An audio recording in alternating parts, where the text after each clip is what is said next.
आज हम बाबा के गुरुकुल में कक्षा 6 NCERT बाल राम कथा के अध्याय 10 लंका में हनुमान की कथा को सुनेंगे। मेरा निवेदन है कि आप इस कथा को ध्यान से सुनें। मेरा विश्वास है कि आपको आनंद की अनुभूति अवश्य होगी। तो कथा को शुरू करते हैं। हनुमान उठे, अंगड़ाई ली, झुककर धरती को छुआ और एक ही छलांग में महेंद्र पर्वत पर जा खड़े हुए। जामवंत सफल हो गए थे। हनुमान को उनकी शक्ति याद दिलाने में पर्वत शिखर पर खड़े हनुमान ने विशाल समुद्र की ओर देखा। उनकी आंखों में चुनौती का भाव नहीं था, समर्पण का था राम के प्रति। समुद्र यह देखकर डर गया, उसकी गरिमा नष्ट हो गई थी। हनुमान ने पूर्व दिशा की ओर मुंह करके अपने पिता को प्रणाम किया। हाथ हवा में उठाए, पर्वत पर झुककर उसे हाथ पैर से कसकर दबाया और छलांग लगा दी। अगले ही पल वह आकाश में थे, समुद्र के ऊपर तेजी से आगे बढ़ते हुए। छलांग के समय बड़े विशाल खंड आसमान में उड़ गए। कुछ दूर हनुमान के साथ गए, जैसे परिजन किसी को विदा करने जाते हैं। हनुमान की गति अधिक थी, पत्थर पीछे छूट गए, समुद्र में जा गिरे। महेंद्र पर्वत सुंदर था, वनस्पतियों और जीव जंतुओं से भरा। उसका शिखर पथरीला था, लेकिन नीचे घाटी में मनोरम वृक्ष थे, लताएं थी। हनुमान के छलांग लगाने तक पर्वत शांत था, निश्चल। छलांग के दबाव से पर्वत दरक गया, वृक्ष कांप कर गिर गए, वन थर्रा गया। बड़ी बड़ी चट्टानें नीचे लुढ़कने लगी। पशु पक्षी चित्कार करते हुए भागे। कई स्थानों पर जल स्रोत फूट पड़े, कहीं धुआं उठने लगा। चट्टानें दहक उठी, लाल हो गई, आग के गोलों की तरह। हनुमान इससे बेखबर थे, वायु की गति से आगे बढ़ रहे थे। मार्ग में उन्हें दिशा बदली। लंका जाने के लिए उनका शरीर हिला तो बादलों की गड़गड़ाहट हुई। वे जहां से निकलते सब कुछ अस्थिर हो जाता। समुद्र में ऊंची लहरें उठने लगती, उनकी परछाई समुद्र में विराट नाव की तरह दिखती, बिना आवाज चलती हुई। समुद्र के अंदर एक पर्वत था, मैनाक सुनहरा चमकता हुआ। वह जल राशि को चीरकर ऊपर उठा। मैनाक चाहता था कि हनुमान कुछ पल वहां विश्राम कर लें, थक गए होंगे। हनुमान नहीं रुके। उन्हें मैनाक की सदिच्छा बाधा लगी। राम काज में वह मैनाक से टकराते हुए निकल गए। हाथ ऊपरी हिस्से पर लगा तो पर्वत शिखर टूट गया। वह कुछ और ऊपर उठकर उड़ने लगे। हनुमान के रास्ते में कई बाधाएं आई। राक्षसी सुरसा मिली, विराट शरीर वह हनुमान को खा जाना चाहती थी। पवन पुत्र ने उसे चकमा दिया, उसके मुंह में घुसकर निकल गए।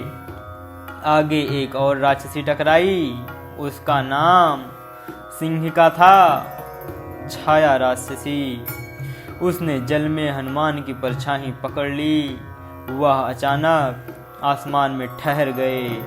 क्रुद्ध हनुमान ने सिंहिका को मार डाला। आगे बढ़े। अब गंतव्य दूर नहीं था।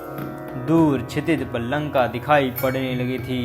रावण की राजधानी सोने की लंका। आकाश में उठते हुए कंगूरे उसकी प्राचीर लंका जगमगा रही थी। हनुमान समुद्र के किनारे उतर गए। अब वह लंका को और निकट से देख पा रहे थे। हनुमान को थकान रंच मात्र नहीं थी। इतनी लंबी यात्रा का उन पर कोई प्रभाव नहीं था। चिंता थी कि सीता को कैसे ढूंढेंगे, कैसे पहचानेंगे। लंका नगरी को ठीक से देखने के लिए हनुमान एक पहाड़ी पर चढ़ गए। दृष्टि दौड़ाई, चारों ओर वृक्ष, सुवासित उद्यान, भव्य भवन, हवा में लहलहाते संगीत धाराएं। वे चकित थे। राक्षस नगरी में इतनी सुंदरता, उन्होंने ऐसा नगर पहले कभी नहीं देखा था।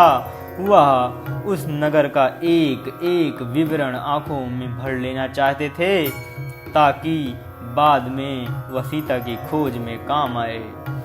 दिन के समय लंका में प्रवेश करना हनुमान को उचित नहीं लगा। उन्होंने प्रतीक्षा की। समुद्र तट पर शाम ढलने पर नगर में प्रवेश किया। उनके सामने पहला प्रश्न सीता का पता लगाना था। उस विराट नगर में यह काम आसान नहीं था।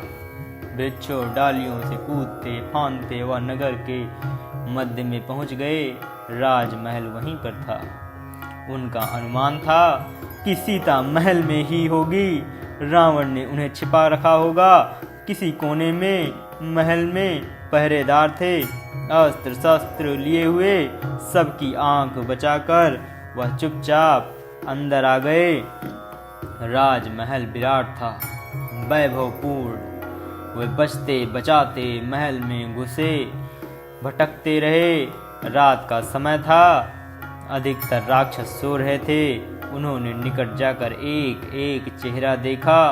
सीता जैसी कोई स्त्री उन्हें दिखाई नहीं पड़ी। वे रावण के कक्ष में गए। वहां रावण था, उसकी रानी मंदोदरी थी, सीता नहीं थी। ना जाने सीता को कहाँ छिपा रखा है। सोचते हुए हनुमान अंतपुर से बाहर निकल आए। एक एक करके उन्होंने राक्षसों के सारे घर छान मारे, पशुशालाएं भी देख ली। सीता का कहीं पता न था। सीता के लंका में होने की सूचना पर उन्हें संदेह नहीं था, पर वह दुखी हो गए। सोचने लगे, रावण ने अवश्य सीता को कहीं छिपा दिया है, किसी गुप्त स्थान पर। मैं उन्हें ढूंढ निकालूंगा, उनसे बिना मिले मैं नहीं लौटूंगा। उन्होंने तय किया। अंतपुर के बाहर हनुमान ने रावण का रथ देखा। स्वर्ण रथ, रत्नों से सजा हुआ। वे चकित रह गए। तभी उनका ध्यान अंतपुर से लगी वाटिका की ओर गया। वहां अशोक के ऊंचे ऊंचे वृक्ष थे, आकाश छूने को आतुर। यही अशोक वाटिका थी। दीवार लांघकर वे वहां पहुंचे। लंका में यही एक स्थान बचा था जो उन्होंने नहीं देखा था। उन्हें लगा सीता वाटिका में नहीं हो सकती। रावण उन्हें इतनी खुली जगह क्यों रखेगा। हनुमान में निराशा घर करती जा रही थी। वह एक वृक्ष पर चढ़कर बैठ गए। दिन चढ़ाया था, ऐसे में नीचे उतरना उन्हें उचित नहीं लगा। पेड़ घना था, वे उसके पत्तों में छिप गए। उन्हें वहां से सब कुछ दिखता था, लेकिन उन्हें कोई नहीं देख सकता था। रात को आई। अचानक वाटिका के एक कोने से उन्हें अट्टहास सुनाई पड़ा। वह राक्षसियों थी। हनुमान उधर ही देखने लगे। एक वृक्ष के नीचे राक्षसियों का एक झुंड था। वह किसी पर ठहाके लगा रही थी। हनुमान को लगा कि वह सीता पर हंस रही हैं, पर पेड़ से चिपककर नीचे की डाली पर आए। ध्यान से देखा, राक्षसियों के बीच एक स्त्री बैठी है, चेहरा मुरझाया हुआ, उदास, दयनीय, दुर्बल, शोकग्रस्त। यही माँ सीता हैं। उन्होंने मन में सोचा। उन्हें अब कोई संदेह नहीं था, राक्षसियां वहीं थी, हट नहीं रही थी। हनुमान उतावले थे, पर नीचे उतरने में डर था। स्वयं उनके लिए, सीता के लिए भी। तभी उन्होंने रावण को आते देखा। राजसी ठाठ बाट के साथ दासियों सहित हनुमान सीता से भेंट के लिए बिना लौटना नहीं चाहते थे। ऐसे लौटा तो राम को क्या बताऊंगा। उन्होंने सोचा, नीचे उतरने का अवसर ही नहीं मिल रहा है। वह डाल से चिपक गए, सांस रोककर रावण के लौटने की प्रतीक्षा में। रावण ने सीता को बहलाया, फुसलाया, लालच दिया। सीता नहीं डिगी, वह डर से कांप रही थी, पर उन्होंने रावण की एक न सुनी, तिरस्कार किया। रावण ने कहा, तुम्हें डरने की आवश्यकता नहीं है सुमुखी, मैं तुम्हें स्पर्श नहीं करूंगा जब तक तुम स्वयं ऐसा नहीं चाहोगी। मैं तुम्हें अपनी रानी बनाना चाहता हूँ, मेरी बात मान लो, मैं सुख भोग करो, अन्यथा मैं तुम्हें तलवार से काट डालूंगा। सोच लो, तुम्हें पास अब केवल 2 महीने बचे हैं। ऐसा कभी नहीं होगा दुष्ट। राम के सामने तुम्हारा अस्तित्व क्या है। मुझे राम के पास पहुंचा दो, वह तुम्हें क्षमा कर देंगे। तुमने ऐसा नहीं किया तो सर्वनाश निश्चित है। तुमने अपराध किया है, तुम्हें कोई नहीं बचा सकता। मूर्ख राक्षस, तुम्हारा अंत निकट है। रावण क्रोध में पैर पटकता हुआ चला गया। रात गाढ़ी होती जा रही थी। रावण के जाने पर राक्षसियों ने सीता को घेर लिया, उन्हें डराने धमकाने लगी। बोली, तुम मूर्ख हो, रावण का प्रस्ताव अस्वीकार कर रही हो। यह रावण की नगरी है, तुम्हारा राम यहाँ कभी नहीं पहुँच सकता, कभी नहीं। तुम्हें कोई नहीं बचा सकता। राक्षसियों में एक तीव्रता थी, सबसे भिन्न। उसने कहा, मैंने एक सपना देखा है, पूरी लंका समुद्र में डूब गई है। यह सब नष्ट हो गया है। यहाँ सपना अच्छा नहीं है, कहीं यह सीता के दुख से जुड़ा तो नहीं है। सीता की हिचकिचाया बद गई, वह विलाप करने लगी।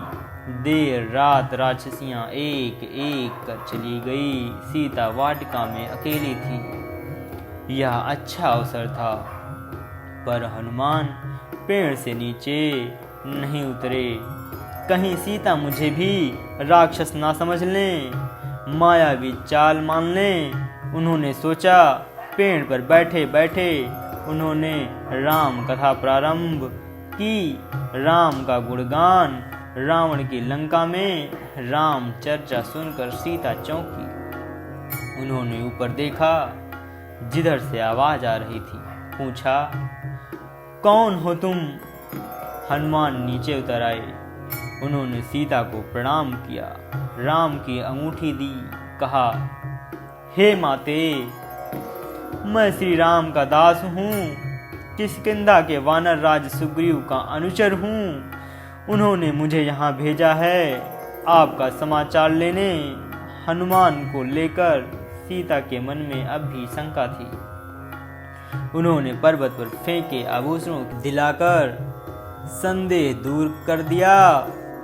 सीता ने राम का कुशल क्षेम पूछा, कई प्रश्न किए।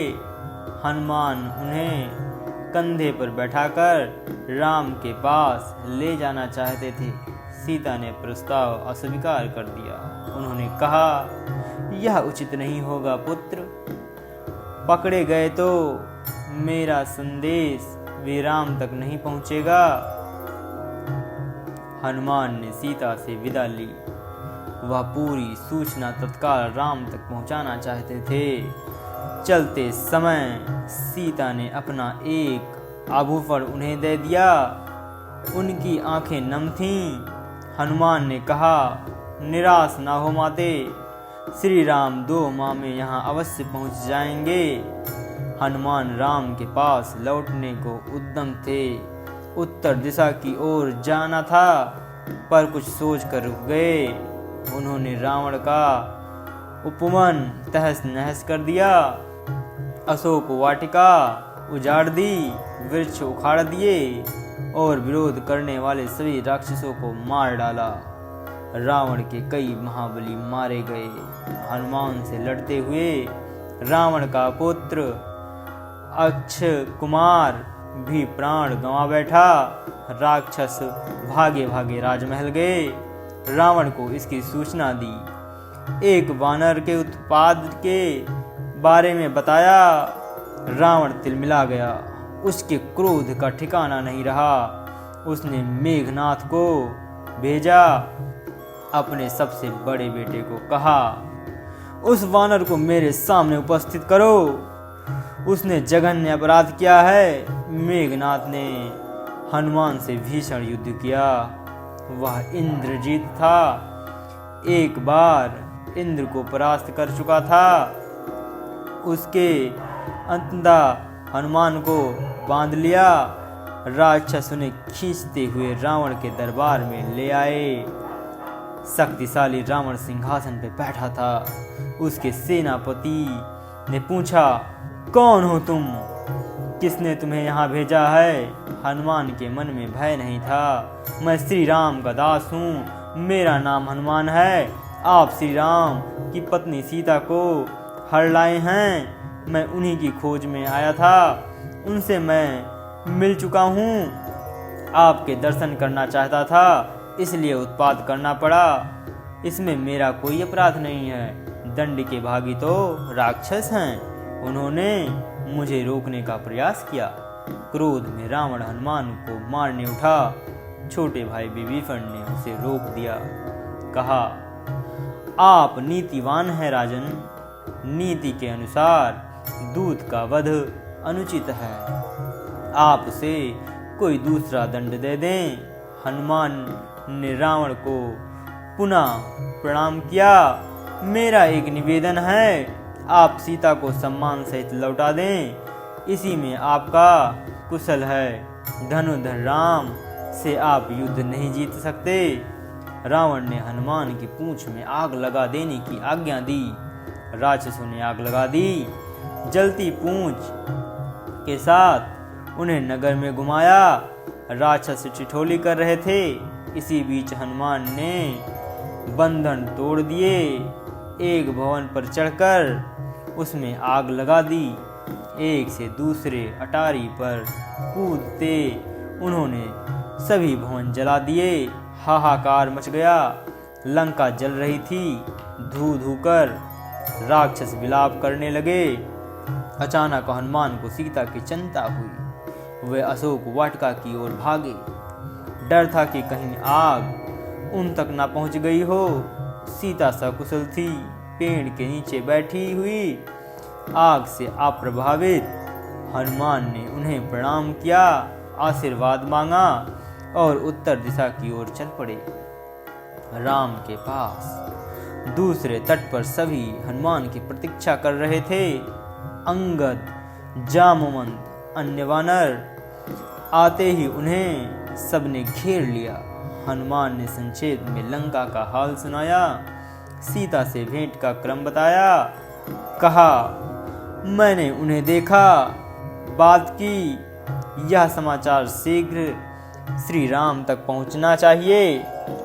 समय अधिक नहीं है। वानर किलकारियां भरने लगे। प्रसन्नता में वानरों का उत्पात बढ़ गया।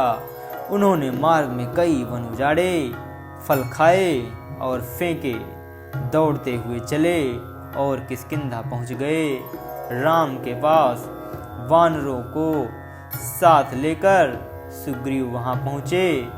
हनुमान ने राम को सीता द्वारा दिया गया आभूषण दिया। आभूषण पाकर राम खुश हो गए। राम की आंखों में आंसू आ गए। उन्होंने हनुमान से कई प्रश्न किए।